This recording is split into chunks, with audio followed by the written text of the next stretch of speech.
আকাশবাণী কলকাতা, স্থানীয় সংবাদ পড়ছি সুদীপ বসু। প্রথমে বিশেষ বিশেষ খবর। কয়লা পাচার মামলায় আইপ্যাকের কর্ণধার প্রতীক জৈনের বাড়ি অফিসে চালানো তল্লাশির নির্দিষ্ট প্রমাণ ভিত্তিক এবং এতে কোনো রাজনৈতিক অভিসন্ধি নেই বলে ইডি জানিয়েছে। এই ঘটনার প্রেক্ষিতে ইডি এবং আইপ্যাক উভয় পক্ষই কলকাতা হাইকোর্টে দ্বারস্থ হয়েছে। পরিযায়ী শ্রমিক ও প্রবাসী ভোটারদের জন্য এসআইআর শুনানি প্রক্রিয়ায় বিশেষ ছাড় দেবার কথা ঘোষণা করেছে নির্বাচন কমিশন। মুখ্যমন্ত্রী মমতা ব্যানার্জির বিরোধিতার কারণে রাজ্যের মানুষ আয়ুষ্মান ভারত প্রকল্পের সুবিধা থেকে বঞ্চিত বলে কেন্দ্রীয় স্বাস্থ্যমন্ত্রী জগৎ প্রকাশ নাড্ডা অভিযোগ করেছেন। সুপ্রিম কোর্টের রায়ের প্রেক্ষিতে টেট পাস না করা শিক্ষকদের সংখ্যা কত তা জানতে চেয়ে সব রাজ্যকে চিঠি দিয়েছে কেন্দ্র। বিকশিত ভারত ইয়াং লিডার্স ডায়ালগ 2026 আজ নতুন দিল্লিতে শুরু হচ্ছে। রাজ্য থেকে 45 জন যুবক যুবতী এতে যোগ দিচ্ছেন। আসছি বিস্তারিত সংবাদে। কয়লা পাচার মামলায় রাজ্যে আইপ্যাকের দপ্তরে চালানো তল্লাশির নির্দিষ্ট প্রমাণ ভিত্তিক এবং এই অভিযানে কোনো রাজনৈতিক অভিসন্ধি নেই বলে এনফোর্সমেন্ট নির্দেশালয় ইডি এক বিবৃতিতে জানিয়েছে। তারা বলেছে, অর্থ তছরুপের বিরুদ্ধে চালানো নিয়মিত তদন্তেরই এটি অঙ্গ। এই বিবৃতিতে ইডি আরও জানিয়েছে যে 2020 সালে অনুপ মাঝি এবং অন্যান্যদের বিরুদ্ধে সিবিআইয়ের দায়ের করা এফআইআর এর ভিত্তিতে ইডি মামলা দায়ের করে। তদন্ত চলাকালীন দেখা যায় অনুপ মাঝি পশ্চিমবঙ্গে ইসিএল এর আওতাধীন এলাকা থেকে অবৈধভাবে খনন করে বাঁকুড়া, বর্ধমান, পুরুলিয়া এবং রাজ্যের অন্যান্য জেলার কারখানা ও প্ল্যান্টে বিক্রি করত। চালানো হতো হাওয়ালা চক্র। এই হাওয়ালা চক্রের মাধ্যমে আইপ্যাকের সঙ্গে কয়েকশো কোটি টাকার আর্থিক লেনদেন হয়েছে বলে তদন্তে উঠে এসেছে। গতকাল রাজ্যে 6টি এবং দিল্লির 4টি জায়গায় অভিযান চালানো হয়। বিবৃতিতে বলা হয়েছে, লর্ডন স্ট্রিটে আইপ্যাকের কর্ণধার প্রতীক জৈনের বাড়িতে তল্লাশি প্রক্রিয়া শান্তিপূর্ণভাবে চলছিল। সে সময় রাজ্যের মুখ্যমন্ত্রী মমতা ব্যানার্জি বিপুল সংখ্যক পুলিশকর্মী নিয়ে প্রতীকের বাড়িতে গিয়ে নথিপত্র এবং ইলেকট্রনিক্স ডিভাইস তাদের কাছ থেকে ছিনিয়ে নেন। সেখান থেকে মুখ্যমন্ত্রী পৌঁছন আইপ্যাকের দপ্তরে। সেখানেও পুলিশকর্মীরা জোর করে তথ্য প্রমাণ সরিয়ে নিয়ে যায়। এই ঘটনার ফলে অর্থ পাচার প্রতিরোধের আওতায় তদন্ত অভিযান বাধাপ্রাপ্ত হয়েছে বলে ইডি এক বিবৃতিতে জানিয়েছে। বিজেপির সরকারি তদন্তের কাজে মুখ্যমন্ত্রীর হস্তক্ষেপের তীব্র সমালোচনা করেছে। দলের সর্বভারতীয় মুখপাত্র সম্বিত পাত্র গতকাল বলেছেন, কোন মুখ্যমন্ত্রী সরাসরি তথ্য প্রমাণ লোপাটের চেষ্টা করছেন তা এক কথায় নজিরবিহীন। बंगाल में जिस प्रकार से सरकारी कामकाज में बंगाल की मुख्यमंत्री ममता बनर्जी जी ने दखल दिया है, मीडिया के माध्यम से हिंदुस्तान के प्रत्येक घर में वह दृश्य देखे। शायद ये भारतवर्ष में पहली बार ऐसा हो रहा होगा कि एक करप्शन के केस में जब रेड पड़ रहे हो ईडी के, उसके बीच में मुख्यमंत्री जी खुद घुस करके एविडेंस डिस्ट्रॉय करने की कोशिश, एविडेंस चोरी करने की कोशिश कर रही हो। ऐसा कभी हिंदुस्तान के इतिहास में पहले शायद ही कभी हुआ होगा। जो आज बंगाल রাজ্য বিজেপি সভাপতি শ্রমিক ভট্টাচার্য বলেছেন, মমতা ব্যানার্জি নিজেই তাঁর ভাবমূর্তির কফিনের শেষ পেরেক পুঁতে দিয়েছেন। পশ্চিমবঙ্গের মানুষের সামনে তৃণমূল কংগ্রেস এক্সপোজড হয়ে গেছে। মুখ্যমন্ত্রী নির্দিষ্ট রাজনৈতিক উচ্চতা এবং তার ক্ষমতার অপব্যবহার করেছেন। ইডি একজন মুখ্যমন্ত্রীর হাত থেকে, মহিলার হাত থেকে ফাইল কাটতে শুরু করবেন, এই দৃশ্য কি প্রত্যাশিত ছিল? এটা কোনো সুস্থ স্বাভাবিক সমাজে কাম্য? মুখ্যমন্ত্রী তার রাজনৈতিক উচ্চতাকে, তার প্রশাসনিক ক্ষমতার অপব্যবহার করেছেন সেখানে ঢুকে। বিরোধী দল নেতা শুভেন্দু অধিকারী অভিযোগ করেছেন, তদন্তে বাধা দেওয়া মুখ্যমন্ত্রীর পুরানো অভ্যেস। আইপ্যাকের অফিসে ঢুকে মুখ্যমন্ত্রীর নথিপত্র ছিনিয়ে নিয়ে যাওয়ার নিন্দা করেছেন সিপিআইএমের কেন্দ্রীয় কমিটির নেতা সুজন চক্রবর্তী। আকাশবাণীর প্রশ্নের জবাবে তিনি বলেন, তৃণমূলকে সুযোগ করে দিতেই এরকম নাটক করা হলো। আরে গেছিল তো আইপ্যাকের অফিসে, ওটা তো তৃণমূলের অফিস না, ওটা তো মুখ্যমন্ত্রী বাড়ি না। সেখানে মুখ্যমন্ত্রী ঢুকে গেলেন, ফাইল কার্যত ছিনতাই করে নিয়ে আসলেন। এটা সরকারের বা তদন্তকারীদের কাজে বাধা দেবার সামিল। তদন্তকারীরা কি সেই অনুযায়ী কোনো বিধি ব্যবস্থা নেবেন? এই সবটাই খেলা তার মতন করে চলছে, যাতে তৃণমূল বাজার গরম করার সুযোগ পায়। বিজেপি তার ব্যবস্থা করে দিল। আইপ্যাকের অফিসে ইডি হানার মাঝে মুখ্যমন্ত্রী সেখানে কেন গেলেন সেই প্রশ্ন তুলেছেন প্রবীণ কংগ্রেস নেতা অধীর রঞ্জন চৌধুরী। আরজিকর কাণ্ড, শিক্ষা দুর্নীতি সহ নানা ঘটনায় মুখ্যমন্ত্রীর এমন তৎপরতা দেখা যায়নি বলে উল্লেখ করেন তিনি। আইপ্যাকের কর্ণধারের অফিস ও বাড়িতে অভিযান এবং তদন্তে মুখ্যমন্ত্রীর বাধা দেওয়ার অভিযোগের মধ্যেই ইডি কলকাতা হাইকোর্টে দ্বারস্থ হয়েছে। ইডির আইনজীবী ধীরেজ ত্রিবেদী বিচারপতি শুভ্রা ঘোষের বেঞ্চে দৃষ্টি আকর্ষণ করে জানান, তাদের তদন্তের কাজে বাধা সৃষ্টি করা হচ্ছে। রাজ্যের মুখ্যমন্ত্রী ইডি আধিকারিকদের তদন্তে বাধা দিচ্ছেন। পাশাপাশি পুলিশ এ ব্যাপারে সম্পূর্ণ নিষ্ক্রিয়। অবিলম্বে আদালত বিষয়টিতে হস্তক্ষেপ করুক। বিচারপতি ঘোষ মামলা দায়েরের অনুমতি দিয়েছেন বলে খবর। অন্যদিকে আইপ্যাকের পক্ষ থেকেও পাল্টা আদালতের দৃষ্টি আকর্ষণ করা হয়। তাদের পক্ষ থেকে আইনজীবী সব্যসাচী ব্যানার্জি ও অয়ন ভট্টাচার্য বিচারপতি শুভ্রা ঘোষের বেঞ্চে দৃষ্টি আকর্ষণ করে জানান, তাদের সমস্ত ফাইলপত্র হাতিয়ে নেওয়ার চেষ্টা হচ্ছে। অবিলম্বে ইডির এই তল্লাশির উপর স্থগিতাদেশ দেওয়া হোক। পরিযায়ী শ্রমিক ও প্রবাসী ভোটারদের জন্য এসআইআর শুনানি প্রক্রিয়ায় বিশেষ ছাড় দেওয়ার কথা ঘোষণা করেছে নির্বাচন কমিশন। ছাত্রছাত্রী, চিকিৎসার কারণে বিদেশে থাকা ব্যক্তিরা ছাড়াও কর্মসূত্রে ভিন রাজ্যে থাকা সরকারি বেসরকারি কর্মী, সেনা ও আধা সেনা বাহিনীর সদস্য এবং রাষ্ট্রায়ত্ত সংস্থার কর্মীদের ক্ষেত্রেও ব্যক্তিগত হাজিরা থেকে অব্যাহতির নির্দেশ জারি করা হয়েছে। মুখ্য নির্বাচনী আধিকারিকের দপ্তর থেকে জারি হওয়া দুটি পৃথক বিবৃতিতে বলা হয়েছে, রাজ্যের বাইরে অস্থায়ীভাবে অবস্থানরত ভোটারদের এসআইআর শুনানিতে নিজে উপস্থিত থাকার প্রয়োজন নেই। রাজ্যে ভোটার তালিকার বিশেষ নিবিড় সংশোধন প্রক্রিয়ার দ্বিতীয় পর্যায়ে রাজ্য জুড়ে গতকাল সন্ধ্যা পর্যন্ত 7,25,899 জন ভোটারের শুনানি সম্পন্ন হয়েছে। গতকাল একদিনের শুনানি হয়েছে মোট 68,577 জন ভোটারের। কমিশন সূত্রে জানা গেছে, পশ্চিমবঙ্গে এসআইআর পর্বে মোট 31,68,426 জন ভোটারকে আনম্যাপড বলে চিহ্নিত করা হয়েছিল। তাদের মধ্যে মোট 25,60,476 জন ভোটারের কাছে শুনানি নোটিশ পৌঁছে দেওয়া হয়েছে। স্থানীয় সংবাদ শুনছেন আকাশবাণী কলকাতা কেন্দ্র থেকে। মুখ্যমন্ত্রী মমতা ব্যানার্জির বিরোধিতার কারণে রাজ্যের মানুষ আয়ুষ্মান ভারত প্রকল্পের সুবিধা থেকে বঞ্চিত বলে কেন্দ্রীয় স্বাস্থ্যমন্ত্রী জেপি নাড্ডা অভিযোগ করেছেন। কলকাতায় গত সন্ধ্যায় চিকিৎসকদের সঙ্গে এক বৈঠকে তিনি জানান, সারা দেশের মানুষ এই প্রকল্পের সুবিধা পেলেও পশ্চিমবঙ্গের মানুষ বঞ্চিত হচ্ছেন। I told Mamta ji, what is their fault? They are poor people. This is a portable mechanism. Any West Bengal worker, if he is working in a place in Himachal Pradesh और वहां कोई सोने की दुकान में काम करता है और उसका आयुष्मान कार्ड है, तो उसका मैं हिमाचल प्रदेश में इलाज करा दूंगा और वेस्ट बंगाल से उसका पैसा सीधे उसको जाकर के उसकी इंस्टीट्यूशन को मिलेगा। This portability it has. लेकिन ममता जी को क्या समझाएं, कौन समझाए? क्या आपको what is the problem? Supreme কোর্টের রায়ের প্রেক্ষিতে টেট পাস না করা শিক্ষকদের সংখ্যা কত তা জানতে চেয়ে সব রাজ্যকে চিঠি দিয়েছে কেন্দ্র। উল্লেখ্য, গত সেপ্টেম্বরে সুপ্রিম কোর্ট নির্দেশ দেয়, সারা দেশে প্রাথমিক ও উচ্চ প্রাথমিকের শিক্ষকদের টেট পাস করতে হবে। যারা টেট পরীক্ষায় পাশ করেননি তাদের পরবর্তী 2 বছরের মধ্যে ওই পরীক্ষায় পাশ করতে হবে, না হলে চাকরি ছাড়তে হবে বলেও শীর্ষ আদালত জানিয়েছিল। এই রায় পুনর্বিবেচনার জন্য সুপ্রিম কোর্টের দ্বারস্থ হয় একাধিক রাজ্য। শিক্ষক সংগঠনগুলির দাবি, এই রায় কার্যকর হলে দেশে বহু শিক্ষক চাকরি হারাবেন। এদিকে সমস্যার সমাধানে উভয় সরকারের পদক্ষেপ করার দাবি জানিয়েছে শিক্ষানুরাগী ঐক্যমঞ্চ। মঞ্চের সাধারণ সম্পাদক কিঙ্কর অধিকারী বলেন, এর ফলে দেশের লক্ষ লক্ষ নিরাপরাধ শিক্ষকদের বিপদের দিকে ঠেলে দেওয়া হচ্ছে। সাগর মেলার শুরুতেই গঙ্গাসাগরে আজ ভোর রাতে অগ্নিকাণ্ডে একাধিক অস্থায়ী ছাউনি পুড়ে গেছে। ক্ষতিগ্রস্ত হয়েছে পুলিশ, তথ্য সংস্কৃতি দপ্তর, সংবাদ মাধ্যম এবং বজরং পরিষদের একাধিক শিবির। খবর পেয়ে দমকলের 2টি ইঞ্জিন ও 5টি ফায়ার ফাইটিং বাইক ঘটনাস্থলে পৌঁছে আগুন নিয়ন্ত্রণে আনে। গোটা এলাকা পুলিশ ঘিরে রেখেছে। উল্লেখ্য, গতকালই মুখ্যমন্ত্রী মমতা ব্যানার্জি আনুষ্ঠানিকভাবে গঙ্গাসাগর মেলার সূচনা করেছেন। গঙ্গাসাগর মেলায় প্রত্যাশিত যাত্রী ভিড় সামাল দিতে পূর্ব রেলের শিয়ালদা ডিভিশন আগামীকাল থেকে গঙ্গাসাগর মেলায় প্রত্যাশিত ভিড় সামাল দিতে পূর্ব রেলের শিয়ালদা ডিভিশন আগামী 16 জানুয়ারি পর্যন্ত অতিরিক্ত ট্রেন চালাবে। ওই সময়কালে প্রতিদিন 18টি গ্যালোপিং মেলা স্পেশাল ট্রেন চালানো হবে। 18টি ইএমইউ মেলা স্পেশালের মধ্যে 6টি শিয়ালদা দক্ষিণ শাখা, 2টি কলকাতা স্টেশন, 9টি ট্রেন নামখানা থেকে ছাড়বে।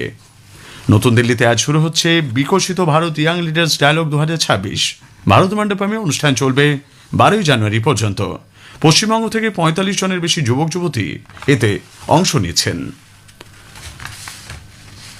শেষ করার আগে স্থানীয় সংবাদের বিশেষ কিছু অংশ আরও একবার। কয়লা পাচার মামলায় আইপ্যাকের কর্ণধার প্রতীক জৈনের বাড়ি অফিসে চালানো তল্লাশি নির্দিষ্ট প্রমাণ ভিত্তিক এবং এতে কোনো রাজনৈতিক অভিসন্ধি নেই বলে ইডি জানিয়েছে। পরিযায়ী শ্রমিক ও প্রবাসী ভোটারদের জন্য এসআইআর শুনানি প্রক্রিয়ায় বিশেষ ছাড়ের ঘোষণা নির্বাচন কমিশনের। স্থানীয় সংবাদ শেষ হল। আকাশবাণী খবর পড়ছি সুস্মিতা সেন। বিশেষ বিশেষ খবর হলো, কেন্দ্রীয় স্বরাষ্ট্রমন্ত্রী অমিত শাহ বলেছেন, জম্মু কাশ্মীরে স্থায়ী শান্তি স্থাপন করে সন্ত্রাসবাদ দূর করতে সরকার অঙ্গীকারবদ্ধ। নতুন দিল্লির ভারত মণ্ডপমে আজ শুরু হচ্ছে 4 দিনব্যাপী বিকশিত ভারত ইয়ং লিডার্স ডায়ালগের দ্বিতীয় পর্ব। রেলমন্ত্রী অশ্বিনী বৈষ্ণব আজ নতুন দিল্লিতে রেল পরিষেবায় বিশেষ অবদানের জন্য 100 জন রেল আধিকারিককে পুরস্কার প্রদান করবেন।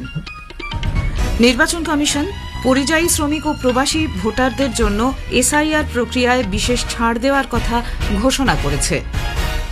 মালয়েশিয়া ওপেন ব্যাডমিন্টনে মহিলাদের সিঙ্গলসের কোয়ার্টার ফাইনালে ভারতের পিভি সিন্ধু আজ জাপানের আকানে ইয়ামাগুচির মুখোমুখি হবেন। আসছি বিস্তারিত খবরে। কেন্দ্রীয় স্বরাষ্ট্রমন্ত্রী অমিত শাহ বলেছেন, জম্মু কাশ্মীরে স্থায়ী শান্তি স্থাপন করে সন্ত্রাসবাদ দূর করতে সরকার অঙ্গীকারবদ্ধ। নতুন দিল্লিতে গতকাল জম্মু কাশ্মীরের নিরাপত্তা সংক্রান্ত পর্যালোচনা বৈঠকে সভাপতিত্ব করেন শ্রী শাহ। তিনি বলেন, জঙ্গিদের পরিকাঠামো ও জঙ্গি কার্যকলাপে আর্থিক লগ্নির বিষয়গুলিকে সরকার সন্ত্রাস বিরোধী অভিযানের মাধ্যমে প্রতিরোধ করবে। নরেন্দ্র মোদী সরকারের সুসংগঠিত ও সুস্থায়ী প্রয়াসের মাধ্যমে জম্মু কাশ্মীরের সন্ত্রাসবাদী পরিমণ্ডল নষ্ট করা সম্ভব হয়েছে বলে উল্লেখ করেন শ্রী শাহ। তিনি নিরাপত্তা সংস্থাগুলির কাজের প্রশংসা করেন, পাশাপাশি সংস্থাগুলিকে সদা সতর্ক থাকতে বলেছেন। বিকশিত ভারত ইয়ং লিডার্স ডায়ালগ 2026-এর দ্বিতীয় পর্ব আজ থেকে 12 তারিখ পর্যন্ত নতুন দিল্লিতে অনুষ্ঠিত হবে। কেন্দ্রীয় যুব বিষয়ক ও ক্রীড়া মন্ত্রী মনসুখ মান্ডভিয়া গতকাল নতুন দিল্লিতে সংবাদ মাধ্যমকে একথা বলেন। মন্ত্রী জানান, আগামীকাল শনিবার জাতীয় নিরাপত্তা উপদেষ্টা অজিত দোভালের উপস্থিতিতে আনুষ্ঠানিক উদ্বোধন হবে। প্রধানমন্ত্রী নরেন্দ্র মোদী এ মাসের 12 তারিখে সমাপ্তি অনুষ্ঠানে উপস্থিত থাকবেন। দেশ ও বিদেশের 2500-এরও বেশি তরুণ এই অনুষ্ঠানে অংশগ্রহণ করবেন। विकसित भारत के जो 25 साल का काल है, ये 25 साल में ये युवाओं को विकसित भारत की जर्नी का एक पार्ट बनाना है, उनके विचार का भारत बनाना है। इसलिए ये युवा उनकी शक्ति का उपयोग नेशन फर्स्ट, जब देश के नागरिक देश के प्रति अपना कर्तव्य को प्राथमिकता देंगे, तब इस देश को आगे बढ़ते कोई नहीं रोक पाएंगे। तो ये युवा विकसित भारत यंग लीडर डायलॉग से ही युवा निर्माण करते हैं। তিনি জানান, ইসরোর নভোশ্চর গ্রুপ ক্যাপ্টেন শুভাংশু শুক্লা এবং গ্রুপ ক্যাপ্টেন প্রশান্ত নায়ার অংশগ্রহণকারীদের সঙ্গে মত বিনিময় করবেন। প্রধানমন্ত্রী নরেন্দ্র মোদী বলেছেন, গোটা বিশ্বের সামনে ভারতের এমন এক অনন্য এআই মডেল উপস্থাপন করা উচিত যা মেড ইন ইন্ডিয়া অর্থাৎ ভারতে তৈরি এবং মেড ফর দ্য ওয়ার্ল্ড অর্থাৎ বিশ্বের জন্য তৈরি এই ভাবধারাকেই প্রতিফলিত করে। তিনি ভারতের এআই বা কৃত্রিম বুদ্ধিমত্তার মডেলগুলিকে পক্ষপাতহীন, ন্যায়সঙ্গত, স্বচ্ছ ও ডেটা প্রাইভেসি নীতির উপর ভিত্তি করে তৈরি করার উপর গুরুত্ব দেন। উল্লেখ্য, প্রধানমন্ত্রী গতকাল নতুন দিল্লিতে তাঁর বাসভবনে ভারতীয় এআই স্টার্ট আপগুলির সঙ্গে গোলটেবিল বৈঠক করেন। কেন্দ্রীয় কর্মী, জন অভিযোগ ও পেনশন বিষয়ক দপ্তরের প্রতিমন্ত্রী ড জিতেন্দ্র সিং বলেছেন, কৃত্রিম বুদ্ধিমত্তা ও মানব বুদ্ধির সমন্বয়ে গঠিত একটি হাইব্রিড মডেল কার্যকর প্রশাসনিক ব্যবস্থা গড়ে তুলতে অত্যন্ত গুরুত্বপূর্ণ ভূমিকা নেবে। নতুন দিল্লিতে গতকাল ক্ষমতা বৃদ্ধির জন্য কৃত্রিম বুদ্ধিমত্তা শাসন ব্যবস্থার রূপান্তর শীর্ষক একটি কর্মশালায় ভাষণ দিতে গিয়ে ড সিং বলেন, কৃত্রিম বুদ্ধিমত্তাকে একটি শক্তিশালী মাধ্যম হিসেবে দেখা উচিত এবং এটি সর্বদা মানবিক বিচারবুদ্ধি ও দায়িত্ববোধ দ্বারা পরিচালিত হওয়া প্রয়োজন। AI इंटीग्रेशन किया गया है, तो AI driven capacity building through iGOT platform, जिसमें AI सारथी है जो एक तरह का गेटवे है इनटू iGOT लर्निंग, क्योंकि एक लर्निंग इकोसिस्टम है। AI ट्यूटर है जिसमें आपको पर्सनलाइज लर्निंग है। AI कैपेसिटी बिल्डिंग प्लान है जो विभागों के लिए, मंत्रालयों के लिए काम आएगा। ফরাসি রাষ্ট্রপতি ইম্যানুয়েল ম্যাক্রো আগামী মাসে ভারত সফর করবেন। দিল্লিতে অনুষ্ঠিত হতে চলা এআই ইম্প্যাক্ট সামিটে উপস্থিত থাকবেন তিনি। ফেব্রুয়ারি মাসের 19-20 তারিখ এই সম্মেলন হবে। এটি হবে গ্লোবাল সাউথে অনুষ্ঠিত প্রথম বিশ্বমানের এআই সম্মেলন। প্রতিরক্ষামন্ত্রী রাজনাথ সিং আজ লখনৌয়ের সরোজিনী নগরে অশোক লেল্যান্ডের বৈদ্যুতিন যানবাহন কারখানার উদ্বোধন করবেন। উদ্বোধনী অনুষ্ঠানে উপস্থিত থাকবেন কেন্দ্রীয় মন্ত্রী নীতিন গডকরি ও এইচ.ডি. কুমারস্বামী। গত সেপ্টেম্বর মাসে উত্তরপ্রদেশ সরকার অশোক লেল্যান্ড কোম্পানির সঙ্গে একটি মৌ স্বাক্ষর করে। তারপর মাত্র 14 মাসের মধ্যে 1500 কোটি টাকা ব্যয়ে এই বিশ্বমানের উৎপাদন কেন্দ্রটি তৈরি হয়েছে। ভারতের বৈদ্যুতিন যানবাহন তৈরির মানচিত্রে লখনৌয়ের এই কেন্দ্র প্রথম সারিতে থাকবে। রেলমন্ত্রী অশ্বিনী বৈষ্ণব আজ নতুন দিল্লিতে 70তম অতি বিশিষ্ট রেল সেবা পুরস্কার 100 জন রেল আধিকারিককে অতি বিশিষ্ট রেল সেবা পুরস্কারে 100 জন রেল আধিকারিককে সম্মানিত করবেন। ভারতীয় রেলে অসামান্য অবদান ও আদর্শ পরিষেবার স্বীকৃতিতেই এই পুরস্কার প্রদান অনুষ্ঠান। পাশাপাশি এই অনুষ্ঠানে সেরা কৃতিত্বের জন্য রেল অঞ্চলগুলিকে 26টি শিল্ড প্রদান করা হবে। মহাকুম্ভ চলাকালীন রেল পরিচালনার ক্ষেত্রে সুষ্ঠু নিরাপত্তা ব্যবস্থা বজায় রেখেছে যে সমস্ত অঞ্চল, তাদেরকেই পুরস্কারে ভূষিত করা হবে। অনুষ্ঠানে শ্রী বৈষ্ণব ছাড়া উপস্থিত থাকবেন রেল প্রতিমন্ত্রী ভি সোমান্না এবং রভনীত সিং। অপারেশন সিন্দুরের সময় নিরবচ্ছিন্ন রেল পরিষেবার জন্য আধিকারিকদের সম্মানিত করা হবে। ভারতীয় রেলের সর্বোচ্চ সম্মান এই রেল সেবা পুরস্কার। ভারতের অনন্য পরিচয়পত্র প্রদান কর্তৃপক্ষ ইউআইডিএআই আধার মাস্কাট উদয় প্রকাশ করেছে। ইলেকট্রনিক্স ও তথ্য প্রযুক্তি মন্ত্রক জানিয়েছে এই মাস্কাট আধার সম্পর্কিত তথ্যকে আরও সহজবোধ্য ও জনমুখী করে তুলবে। উল্লেখ্য, গত বছর মাইগভ প্ল্যাটফর্মে সারা দেশে মাস্কাট ডিজাইন প্রতিযোগিতার আয়োজন করা হয়েছিল। দেশের বিভিন্ন প্রান্ত থেকে জমা পড়া 875টি এন্ট্রির মধ্যে থেকে ম্যাসকট উদয়কে বেছে নেওয়া হয়। খবর শুনছেন আকাশবাণী থেকে। পরিযায়ী শ্রমিক ও প্রবাসী ভোটারদের জন্য এসআইআর এর শুনানি প্রক্রিয়ায় বিশেষ ছাড় দেওয়ার কথা ঘোষণা করেছে নির্বাচন কমিশন। ছাত্রছাত্রী, চিকিৎসার কারণে বিদেশে থাকা ব্যক্তির পাশাপাশি কর্মসূত্রে ভিন রাজ্যে থাকা সরকারি বেসরকারি কর্মী, সেনা ও আধা সেনা বাহিনীর সদস্য এবং রাষ্ট্রায়ত্ত সংস্থার কর্মীদের ক্ষেত্রেও ব্যক্তিগত হাজিরা থেকে অব্যাহতির নির্দেশ জারি করা হয়েছে। পশ্চিমবঙ্গের মুখ্য নির্বাচনী আধিকারিকের দপ্তর থেকে জারি হওয়া দুটি পৃথক বিবৃতিতে জানানো হয়েছে, রাজ্যের বাইরে অস্থায়ীভাবে অবস্থানরত ভোটারদের এসআইআর শুনানি নিজে উপস্থিত থাকার প্রয়োজন নেই। কমিশনের নির্দেশ অনুযায়ী এইসব ভোটারের পরিবর্তে তাদের পরিবারের কোনো সদস্য প্রয়োজনীয় নথিপত্র নিয়ে শুনানিতে হাজির হতে পারবেন। বিহার সহ একাধিক রাজ্যে ভোটার তালিকায় বিশেষ নিবিড় সংশোধন এসআইআর করার বিষয়ে নির্বাচন কমিশনের সিদ্ধান্তকে চ্যালেঞ্জ করে দায়ের হওয়া একগুচ্ছ মামলার শুনানি গতকাল সুপ্রিম কোর্টে পিছিয়ে যায়। প্রধান বিচারপতি সূর্যকান্তের নেতৃত্বাধীন বেঞ্চ জানিয়েছেন, চলতি মাসের 13 তারিখ এই শুনানি হবে। ঘূর্ণিঝড় দিতওয়া বিধ্বস্ত শ্রীলঙ্কার পুনর্গঠনে ভারতের 45 কোটি মার্কিন ডলার সহায়তার প্যাকেজ কার্যকর করার প্রক্রিয়া শুরু হয়েছে। ভারতীয় হাইকমিশনার সন্তোষ ঝা বলেছেন, রেলপথ, সড়কপথ, সেতু এবং আবাসন পুনর্নির্মাণে ভারত এই দ্বীপরাষ্ট্রকে সার্বিকভাবে সহায়তা করছে। 3 জন চীনা নাগরিককে বেআইনি উপায়ে আইফোন তৈরির কাজে জড়িত থাকার অপরাধে গ্রেপ্তার করেছে ঢাকা পুলিশ। 100-র বেশি নকল ফোন বাজেয়াপ্ত করা হয়েছে। সেই সঙ্গে ফোন অ্যাসেম্বলির কাজে ব্যবহৃত বেশ কিছু যন্ত্রপাতিও পুলিশ আটক করেছে। 1.5 বছর ধরে এই চক্র নকল আইফোন তৈরির কাজ চালাচ্ছিল। আইফোনের যন্ত্রাংশ আলাদা করে আমদানি করে সিক্রেট ল্যাবে আইফোন তৈরি করা হতো। আসলে সঙ্গে এগুলির বিশেষ ফারাক ছিল না। গোপনে খবর পেয়ে ঢাকা পুলিশ সেখানে তল্লাশি চালায়। মালয়েশিয়া ওপেন ব্যাডমিন্টনে মহিলাদের সিঙ্গলসের কোয়ার্টার ফাইনালে ভারতের পিভি সিন্ধু আজ তৃতীয় বাছাই জাপানের আকানে ইয়ামাগুচির মুখোমুখি হবেন। কুয়ালালামপুরে গতকাল তিনি জাপানের তোমুকো মিয়াজাকিকে 21-8, 21-13 ব্যবধানে হারিয়ে দেন। এই নিয়ে চতুর্থবার মালয়েশিয়া ওপেনের কোয়ার্টার ফাইনালে উঠলেন পিভি সিন্ধু। এদিকে পুরুষদের ডাবলসে শীর্ষ ভারতীয় জুটি সাত্বিক সাইরাজ রাঙ্কি রেড্ডি ও চিরাগ শেট্টি কোয়ার্টার ফাইনালে আজ ইন্দোনেশিয়ার এম.এস. ফাখরি ও এফ. আলফিয়ান জুটির মোকাবিলা করবেন। অস্ট্রেলিয়া ইংল্যান্ডের বিরুদ্ধে 5 ম্যাচের অ্যাশেজ টেস্ট সিরিজ 4-1 জিতে নিয়েছে। অ্যাশেজ সিরিজ জিতে বিশ্ব টেস্ট চ্যাম্পিয়নশিপের পয়েন্ট তালিকায় শীর্ষস্থান বজায় রেখেছে তারা।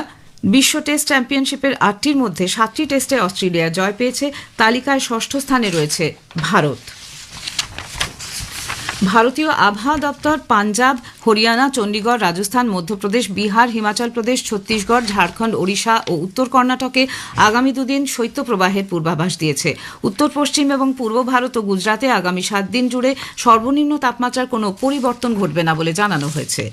শেষ করার আগে খবরের বিশেষ কিছু অংশ আরেকবার। কেন্দ্রীয় স্বরাষ্ট্রমন্ত্রী অমিত শাহ বলেছেন, জম্মু কাশ্মীরে স্থায়ী শান্তি স্থাপন করে সন্ত্রাসবাদ দূর করতে সরকার অঙ্গীকারবদ্ধ। নতুন দিল্লির ভারত মণ্ডপমে আজ শুরু হচ্ছে 4 দিনব্যাপী বিকশিত ভারত ইয়ং লিডার্স ডায়ালগের দ্বিতীয় পর্ব। নির্বাচন কমিশন পরিযায়ী শ্রমিক ও প্রবাসী ভোটারদের জন্য এসআইআর প্রক্রিয়ায় বিশেষ ছাড় দেওয়ার কথা ঘোষণা করেছে। মালয়েশিয়া ওপেন ব্যাডমিন্টনে মহিলাদের সিঙ্গলসের কোয়ার্টার ফাইনালে ভারতের পিভি সিন্ধু আজ জাপানের আকানে ইয়ামাগুচির মুখোমুখি হবেন। খবর এখনকার মতো এ পর্যন্ত।